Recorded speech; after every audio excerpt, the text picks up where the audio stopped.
is the prosecution. The prosecution called him to the stand, and Gowker told the jury that he acted alone when he killed his stepson, Trey Zwicker. So why did they call him? My dream team here to weigh in on this significant, obviously the most important testimony, I think, in this case so far.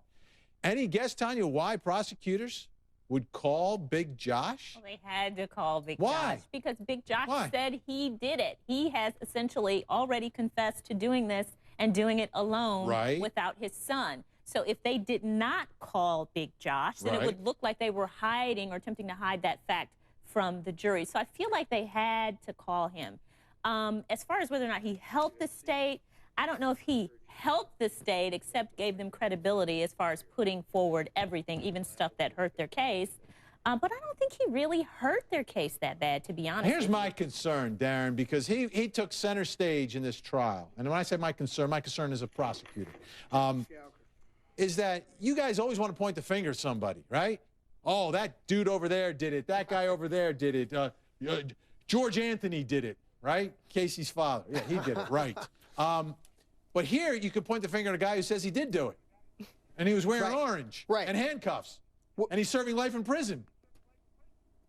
Hey, Vinny, I'm just glad that it's somebody besides me who's getting bleeped on television. I find that to be a refreshing change. And as you know, I don't usually know where the line is, but that guy doesn't even know that there's a line. So for me, he represented one of the high points of the case. And I absolutely agree with Tanya that prosecutors had to put him on there because had they not, obviously the defense would have, and I think it would have been far more effective for the defense if they would have gotten the chance. Except one thing. In his opening statement, the defense said they weren't going to call him. Right. Well, I think that they risked. Was that like daring the prosecutors to call him? Totally. It was definitely daring the prosecutors because double dog dare. Right, double dog dare, because now they can get up there in closing and say they brought you this liar. Look at who they brought as a witness. I mean, can you believe him? Does he have any credibility? So the defense can no, the defense wants to believe him because on the stand he said that he did it alone. Right, and I mean, what is he? He is reasonable doubt. That's what he is. Yeah, he's a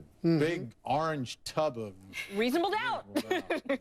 Hey, I think it's a real problem. I think it's a real problem because this jury can say not guilty to Joshua Young, but still feel like someone's being held responsible. That's right. And it's the adult who's being held responsible. We'll see, though. Tonight on After Dark, muzzle him. Muzzle Kavanoki. Tonight on After Dark, you've heard the man confess to murder, but is Josh Gowker